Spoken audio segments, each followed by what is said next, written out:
E farei isso em 4 breves partes. A primeira delas é: eu não consigo enxergar um futuro do nosso mercado de seguros sem antes fazer um resgate conceitual. E por que eu digo isso? Porque que nesse tempo todo que eu trabalho nesta área, em todos os momentos que eu tenho conversas sobre seguros, sempre surge uma questão que para mim é bastante frustrante. Assim como aconteceu na última quarta-feira, quando fui até o shopping para engraxar os sapatos, né, que eu pensei que eu ia ficar aqui de pé, né, então vocês não estão vendo meu sapato engraxado, né? E aí um senhor que ficou esperando viu que eu estava de crachá, que eu tinha saído perto ali da empresa, e ele: tu trabalha com seguros? Eu falei: trabalho com seguros. Aí nós começamos a conversar. E ele me fez um comentário que é exatamente essa frase que, coincidentemente, eu já venho usando há bastante tempo nas minhas palestras, que é o que eu sempre escuto há 29 anos, que é o seguinte: a gente paga seguros para não usar. Ou, se não, de uma forma um pouco diferente, eu paguei seguros por anos e nunca usei. A seguradora deveria me devolver o que eu paguei, pois não usei o seguro. E por mais coincidências da vida, na quarta-feira à noite, quando aqui cheguei, peguei o táxi, estava vindo lá do aeroporto, e aí o rapaz gentilmente me perguntou: tu está vindo para o congresso? Eu falei: estou vindo para o congresso. Mas qual congresso? Do direito securitário. Não, porque tem outro acontecendo. O senhor trabalha com o quê? Eu trabalho com seguros. Muito bem. Pois cara, meu seguro está muito caro. Faz 4 anos que eu faço seguro, eu pago e eu não uso. E está cada vez ficando mais caro. Ou seja, está espelhado na realidade dos meus últimos 2 dias este fato que a gente enfrenta todos os dias. E aí eu gostaria de tecer para vocês a pergunta que eu normalmente faço para eles, que é: como assim? E a partir daqui que eu começo a falar um pouquinho sobre a figura do seguro. Quem usou o seu carro para vir até aqui hoje? Muitos de vocês, possivelmente. E quem usou o seguro do seu carro hoje? Alguém usou o seguro? Tem 2 aí que estão falando que estão usando. Bacana, vamos ver. Só quero ver se é a mesma forma de usar. E quem pensou nos riscos que de fato está expostos? E eu convido vocês para a gente pensar juntos. Toda vez que a gente sai de casa, de carro, a gente está exposto a uma série de riscos. A colisão, né, do seu próprio carro, ou na colisão de veículos de terceiros, que é o seguro de RCF, antes comentado pelo Dr. Marco Aurélio. Uma ocasião de roubo ou furto, um acidente pessoal, ou eventualmente uma assistência, deu uma pane, precisou de um guincho, seja como for. E no seguro de residência e de vida, que tipo de risco nós estamos expostos? No seguro de residência, incêndio, vendaval, danos elétricos, roubo e furto. E no de vida, obviamente, morte, invalidez ou eventualmente algum diagnóstico. E aí eu pergunto para vocês: nós realmente não usamos os seguros? O cidadão, aquele que conversou comigo lá junto lá do engraxate, e o taxista, de fato eles não usaram o seguro? Ou eles não acionaram o seguro aí ao longo desses últimos anos que eles comentam? Portanto, uma das principais funções do seguro é a transferência de risco. No momento em que nós contratamos uma apólice de seguro, nós automaticamente estamos transferindo todos os riscos dos nossos bens ou da nossa vida, de alguma situação que pode acontecer para a gente, para a seguradora. Então, portanto, eu já estou usando o seguro. É diferente de acionar ele. A outra função do seguro é formar um fundo, e aqui eu estou chamando de outro nome, condomínio, para que seja talvez de mais fácil entendimento, para a cobertura de perdas. E, por fim, uma das últimas principais funções do seguro é estabelecer e captar contribuições equitativas. E aí eu explicava para aquele motorista de táxi que, apesar de ele não ter usado seguro nos últimos 3 anos, por que o seguro dele estava aumentando, ele estava reclamando. E eu falei para ele: o índice de furto, de roubo aqui, cara, em Florianópolis, como é que está? Nossa, está um horror, está cada vez pior, as drogas aqui nas comunidades estão cada vez aumentando mais. E eu falei para ele: pois o seguro, ele tem a função de formar uma base de preço. Em cima desta base, conforme as características do veículo e do perfil, este preço pode diminuir ou pode abaixar. E eu comentei para ele que, portanto, o preço dele estava nivelado em função de uma estatística geral do mercado e sinalizado conforme as características dele. Ele não ficou muito convencido, né? A nossa corrida não foi muito comprida e eu acho que eu precisaria de talvez mais uma hora para talvez convencer ele. E o papel da seguradora nisso tudo, ela é uma gestora. Ela não é dona desse dinheiro. Ela recebe, na verdade, para administrar este fundo. E ela tem que zelar pelo condomínio. Qualquer pagamento que ela faça fora das normas, fora da lei, que rege o seguro, seja tecnicamente, seja juridicamente, ela está, na verdade, prejudicando a coletividade. O custo e a lógica do seguro. Apenas como exemplos aqui, em média, um seguro de automóvel custa 5% ao ano. Portanto, um segurado, para acumular o mesmo valor que ele pagou em prêmios, que chegue ao valor do bem dele, seria necessário 20 anos. Então, teoricamente, durante 20 anos, ele não poderia ter nenhum evento de sinistro para não ficar um prejuízo. Num seguro de vida, aqui estou considerando apenas a cobertura, o risco de morte. Uma pessoa de 43 anos, a taxa é 0,36%. Aí tem várias tábuas de mortalidade, mas eu peguei uma que é mais usada atualmente.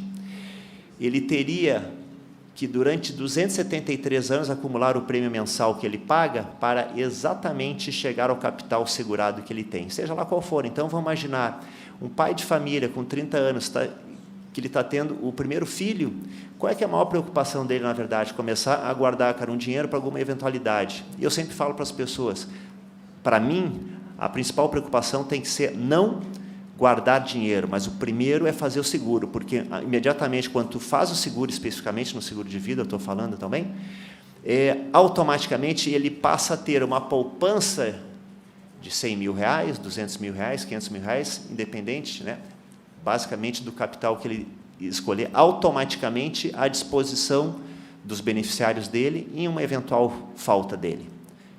Para mim, isso é muito mais importante que ele começar a acumular um certo capital. No seguro residencial, então, que é um seguro que muito poucas pessoas têm, é um absurdo, mas durante 1.572 anos, essa pessoa deveria acumular o prêmio que ele pagaria mensalmente para poder chegar no valor do capital segurado que ele estabeleceu lá para casa. E até hoje a gente pensa, por que o seguro ainda é tão para tão poucos?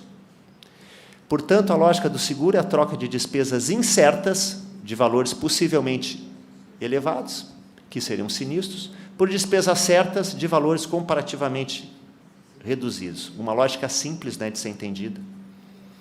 As características básicas do seguro, portanto, nós estamos falando até agora, é a previdência, é a incerteza e o mutualismo.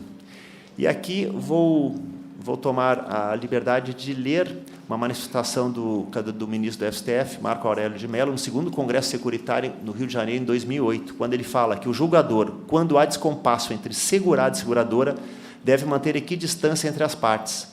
Nunca poderá abandonar a equidistância para proteger a parte que considera mais fraca. A proteção deve vir da lei.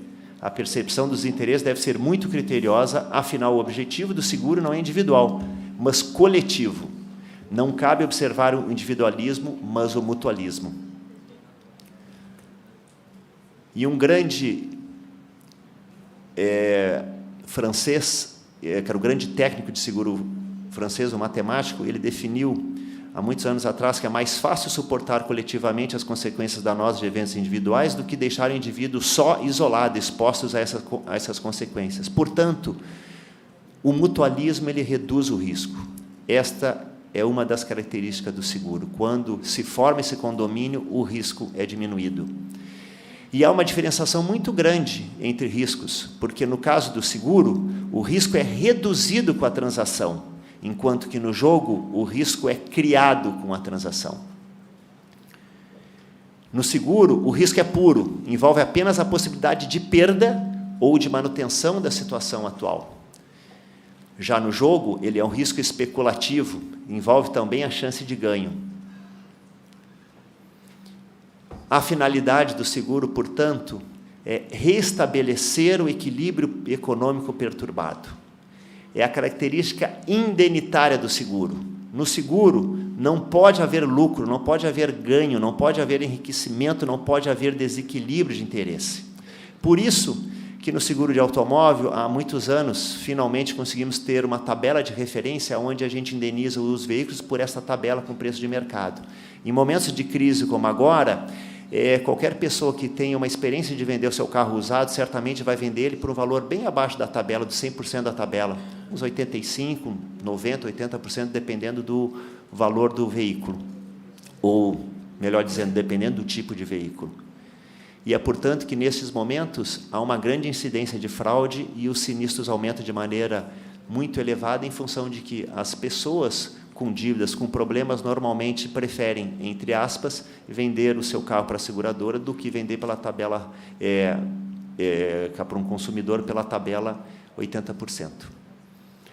Já no seguro de vida, não há muito que se discutir, porque o capital segurado é pago integralmente. Já no seguro de propriedades, muito embora tenha um limite máximo de indenização, aqui a gente tem um problema seríssimo, que é uma série de casos em que o judiciário manda a seguradora pagar em função do valor contratado previamente pelo segurado.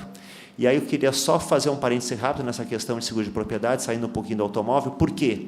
Porque quando nós fazemos um seguro de uma propriedade, por exemplo, lá do estabelecimento comercial, o preço hoje, o prêmio hoje é tão reduzido que não compensa, na maioria dos casos, se fazer uma inspeção de risco.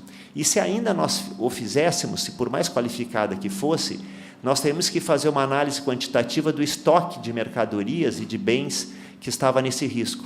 Quando da ocorrência do sinistro, nós fazemos essa apuração. E aí eu pergunto, de que valia se lá no início da contratação do seguro nós fizemos uma análise de que ele tinha 200 mil em estoque, quando na hora do sinistro ele não tinha tudo isso comprovadamente por notas fiscais de entrada e de saída. E aí o que acontece? Nós somos condenados a pagar indenizações em função de que nós aceitamos o risco por 200 mil reais, então nós temos que indenizar por 200 mil reais. E isto faz com que a questão do seguro tenha um desequilíbrio. Portanto, muitas vezes que são julgados dessa maneira esses casos, nós estamos incentivando, na verdade, um desequilíbrio. Nós estamos incentivando o enriquecimento ilícito desses clientes. Para finalizar essa questão do resgate conceitual, eu queria finalizar dizendo que seguro não é um serviço, muito embora esteja classificado como tal lá no Código de Consumidor, portanto, ele não é um direito por si só, nem um crédito a favor do segurado. O seguro é uma expectativa de direito que pode ou não concretizar-se em meio a diversas cláusulas legais e contratuais. E é isso que nós devemos estar atentos. Entrando especificamente no seguro automóvel, de forma bastante rápida, por uma seguradora operar no seguro de automóvel, assim como nas outras modalidades, ela tem que seguir uma série de regramentos, tem que ter um capital mínimo, que é extremamente elevado, ela tem que obedecer limites operacionais, ou seja, quais são os limites máximos de aceitação de risco que ela tem que ter, tem que constituir uma inúmera série de reservas técnicas, de prêmios, de sinistros, tem que fazer nota técnica atuarial justificando toda a composição de todos os produtos, ela tem que publicar balanço, ela sofre auditoria interna e externa, ela tem canais de ouvidoria, ela tem que atender o SUSEP, tem o próprio corretor, que já é um fiscalizador nato do mercado, e tem os PROCONs. E o que tem as associações? Esse slide é em tua homenagem, tá, Flávia? Ela que me pediu. Fala um pouquinho das associações, né? E aí eu acho que a melhor maneira de eu falar das associações é botando um grande ponto de interrogação. Eu não tenho que falar das associações porque quando a gente olha tudo que uma seguradora ela faz, e as associações nem de perto chegam a fazer algo assim, elas, para mim, conceitualmente, elas não existem. Então, quem faz pretensamente seguro com associações, na verdade, não tem nada. Eu não conheço como são formadas com clareza essas associações, mas eu posso afirmar taxativamente que elas não chegam nem próximas de uma capacidade ou de todo o regramento técnico que uma seguradora segue. E aqui, eu queria fazer um breve comentário. Eu tenho aqui em Florianópolis um primo meu da minha idade, fez 50 anos na quarta-feira, e eu conversando com ele ontem, na janta com ele, falando de seguro, ele falou, o seguro está caro, mais uma vez, terceira vez, o seguro está caro. Aí eu fechei com uma associação, eu quase caí da cadeira, E é uma pessoa com excelente nível cultural e fazendo pretensamente seguro com a associação. Não preciso nem dizer que boa parte da minha conversa durante a noite de ontem foi falando sobre o que é a figura do seguro, já treinando mais ou menos essa minha apresentação aqui de hoje. Tá bom? Então, aí eu me permito, Flávia, não tecer mais comentário de associações, porque realmente elas não têm por que serem comentadas. O seguro de automóvel tem uma evolução de dados de tarifação ao longo das últimas 3 décadas.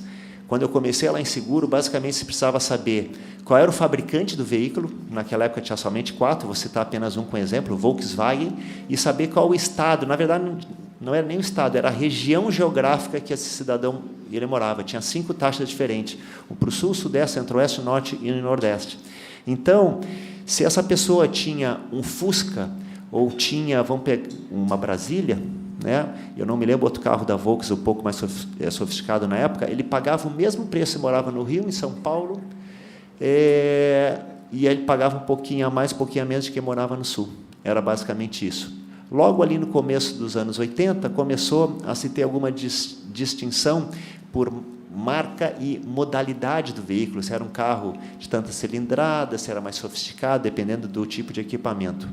Logo depois, nos anos 90, começou o perfil, né? Começou a ter uma diferenciação, então começou a se fazer pesquisas de classe tarifária. Por fim, estamos hoje no mercado onde se faz muitas perguntas do segurado. Hoje, basicamente, nós temos praticamente, em média, 72 perguntas para fazer uma cotação de seguro de automóvel. E o futuro é o Big Data. O que eu quero falar com tudo isso? Ao longo do tempo, nós cada vez temos buscado mais consistência tarifária. E quanto mais consistência tarifária, quanto mais dados nós soubemos precificar, mais justiça tarifária nós aplicamos. Completamente diferente há 30 anos atrás, para cada um dos senhores e senhoras que estão aqui nessa sala, tem um preço diferenciado para o seguro, especificamente conforme as suas características, o seu uso do seu veículo, o tipo do seu veículo, se o seu carro dorme em garagem ou não, e etc. Que é basicamente isso que eu falei antes. E o futuro, o que nos reserva o futuro em termos de automóvel? A exploração desse Big Data. O que é Big Data? Hoje, todas as nossas transações financeiras, todos os nossos registros, inclusive os nossos registros em mídias sociais, estão sendo catalogados, estão sendo trabalhados. Para quem vai para os Estados Unidos, aí tem que fazer aquele cadastro no ESTA, né? Ali por trás existe um sistema que rastreia e vasculha toda a tua vida e faz associações com todas as tuas pessoas de contato, se alguma vez tu curtiu algum fato lá da Síria, por exemplo, certamente vai contar pontos a menos para ti para poder querer entrar nos Estados Unidos. E as seguradoras começam cada vez mais a se servir disto, para então fazer os modelos preditivos. O que é o modelo preventivo? Na verdade, é uma previsão de comportamento. A gente já está começando a prever qual o comportamento do clima, do cliente, e sinalizar isto para ele, e dando oportunidade para ele se autocorrigir durante uma vigência de uma apólice, e aí, com isso, começar a ter desconto numa renovação. E, por fim, a telemática, que nada mais é que a junção de telecomunicação mais informática para, ao juntar todos esses dados, podermos precificar de maneira absolutamente precisa o risco de cada um de vocês. Para termos uma ideia, atualmente hoje, em torno de 18% das apólices na América do Norte, 14% na Europa e 5% na Ásia já são precificadas com base nesses modelos. E o mais importante da informação aqui é que, nesses modelos, a frequência de sinistros, a redução é de 30%. Então, o nosso futuro sinaliza que, quanto melhores informados nós formos, quanto melhor informados nós analisarmos como está a nossa precificação, mais cuidado nós vamos ter e mais barato ao longo do tempo o nosso seguro vai ficar. E, por fim, nós estamos nos tornando uma parte essencial da internet das coisas. Nós assim como todos os nossos aparelhos, todos os nossos computadores, hoje eles formam uma grande rede mundial de recebimento e, principalmente, fornecimento de dados. Enquanto alguns de vocês estão mexendo aqui no celular, vocês podem estar certo, o Google e outras entidades estão sabendo o que vocês estão fazendo, estão vendo as preferências de vocês e estão começando a fazer modelos preditivos para logo na sequência fazer uma oferta de um produto que possa efetivamente fazer sentido para vocês. E assim serão as seguradoras também. Falando rapidamente de distribuição digital.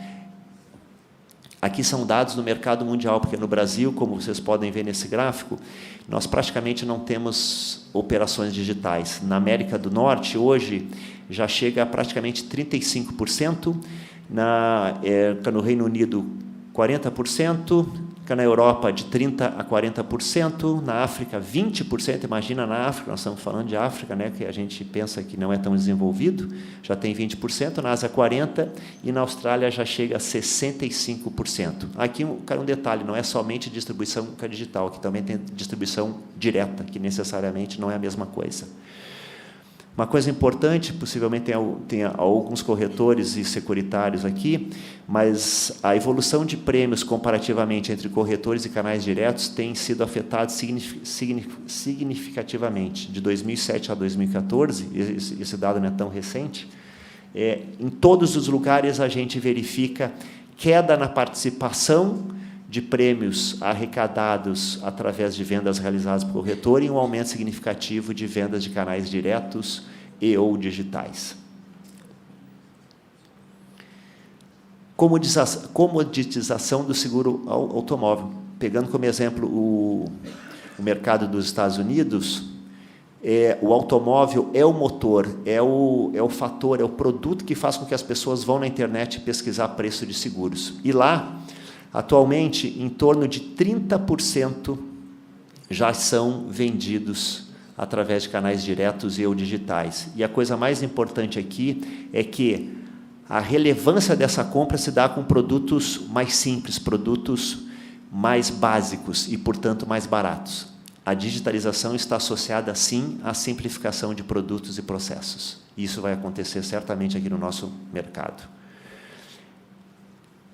Nos últimos 10 anos também, os canais diretos aumentaram em 12% na participação total do seguro de automóvel.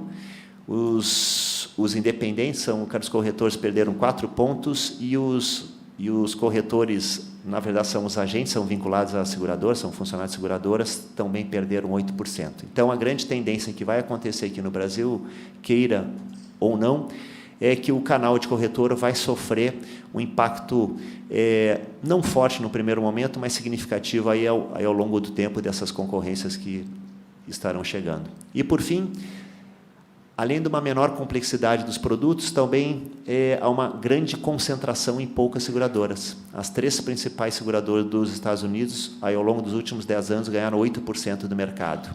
Isso não é muito bom quando a gente pensa numa economia de livre mercado, onde a gente quer ter mais concorrência para poder ter mais opções.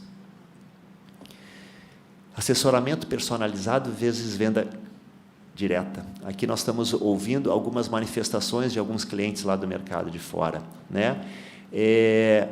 O assessoramento personalizado ainda é muito valorizado, mas a conveniência e a transparência dos mercados diretos já está se fazendo valer. A grande questão, a pergunta-chave aqui, é até quando esse assessoramento personalizado vai ter tanta relevância assim. Essa é a questão que fica para o mercado de seguros.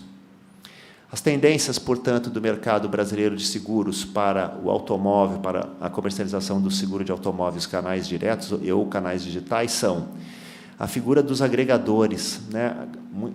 Alguns deles aqui, na verdade, são corretores que provêm para os clientes de forma online uma série de cotações de várias companhias ao mesmo tempo. E eles estão focados basicamente em relevância em preço. As pessoas entram lá basicamente para procurar preço. E muitas das vezes elas vão depois conversar com o seu corretor falando, olha, cara, eu vi lá no site de tal corretora de tal preço, tu não me consegue fazer lá o mesmo preço? E é o que a gente faz também, né? A gente entra na internet, olha o preço lá de uma máquina de lavado, uma televisão, depois chega na loja, vê se consegue o mesmo preço. Não é assim também? E aqui também tem uma questão de percepção de marca. Como a questão é foco em venda, muitas vezes aqui, a exemplo lá do mercado dos Estados Unidos, o produto tem que ser muito mais simples, não pode ter muitos atributos, são ofertas mais básicas, na verdade. O caminho para as seguradoras tradicionais e para os corretores será reforçar a relevância do suporte e contato pessoal. As seguradoras e os corretores cada vez vão ter que trabalhar em gerar produtos e serviços de suporte de mais qualidade para que a pessoa aceite pagar ou continuar pagando por uma comissão de corretagem, de intermediação do seguro.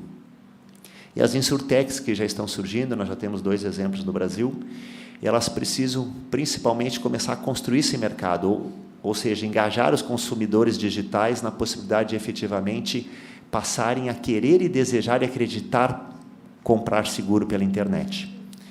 E para isso vão ter que se inovar, vão ter que buscar novos modelos de negócios e produtos, e principalmente ter um alto investimento em marca, enquanto pretensiosamente não tem custo com distribuição, com custo de corretor, vamos chamar assim, elas têm um custo altíssimo para fazer com que seu produto seja visto, esteja na primeira página lá do Google.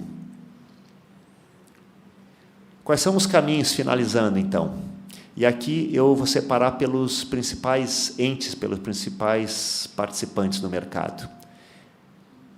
Aqui talvez eu compre uma briga, mas eu fiz questão de também transcrever a manifestação do filósofo e escritor brasileiro Luiz Felipe Pondé, colunista da Folha de São Paulo, quando agora, na 7ª Conferência de Proteção ao Consumidor de Seguro, em setembro de 2017, portanto, ainda neste mês, que ocorreu em paralelo ao 8º Conseguro, ele proferiu as seguintes manifestações. Isso aqui está no site da CNSEG, que não precisa copiar, depois vocês buscam lá. O consumidor do futuro será inseguro, ansioso, imaturo, porém com uma forte conotação narcisista, até mesmo paranoico. É parte de um cenário no qual imperam a judicialização e um viés regulatório em todos os níveis da sociedade, despertando ansiedade e, portanto, imagens distorcidas da realidade. Falta às novas gerações uma relação mais profunda com a educação. E aí ele termina falando, questionando, a educação acompanhará as mudanças sociais na mesma velocidade da tecnologia de informação?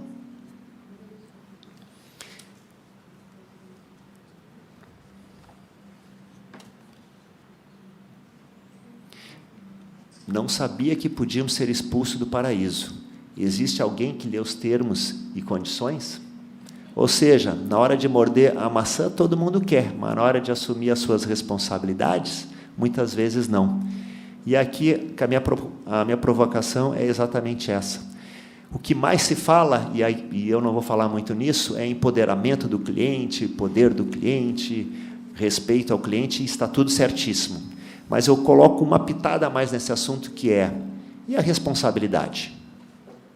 Que cidadão, que consumidor, que sociedade que nós queremos? Nós queremos uma sociedade de consumidores aonde compra tudo digitalmente, porque sabe mexer perfeitamente no seu iPhone, conhece absolutamente tudo do mercado de tecnologia, e compra o seu seguro, mas logo na sequência que tem necessidade de acionar o seu seguro, mas eu não sabia que tal coisa não estava coberta. Não está coberta, porque o teu seguro está baseado em riscos pré-estabelecidos, definidos estatisticamente, e que tem uma norma legal e técnica por trás. Ou a gente ainda vai ficar apostando num consumidor em que, para qualquer coisa, eu vou para a justiça e entope todos os nossos tribunais com uma série de ações completamente descabidas em frente a tudo que está posto, como hoje funciona o seguro, ou ainda pior, que é uma novidade, vai nas redes sociais e fica denigrando a imagem de seguradoras, e aqui eu posso usar o exemplo de qualquer outra entidade econômica, pode ser uma loja, pode ser um fornecedor, etc. Cadê a responsabilidade desse consumidor? Então, aqui, eu trago esse questionamento no sentido de fazer com que nós do mercado, todos os entes do mercado também pensem, não só no consumidor, pelo lado dele, que está certíssimo, mas que a gente pense também em não esquecer na responsabilidade que ele também tem que ter quando ele compra um produto. E a educação financeira talvez seja um bom caminho aqui. Seguradoras, que é outro ente do mercado. Essa tirinha eu tenho desde 1993, é a primeira vez que eu estou usando ela. E aqui está o nosso querido Calvin, que teve uma ideia brilhante, né, de construir no caixotinho, ele botou ali, seguro, 50 centavos. E a amiga dele, que eu não sei o nome, chega e fala, seguro? Que ideia estúpida! Por que alguém iria comprar um seguro de você? E ele já imediatamente pega o bodoque e dá uma fundada nela.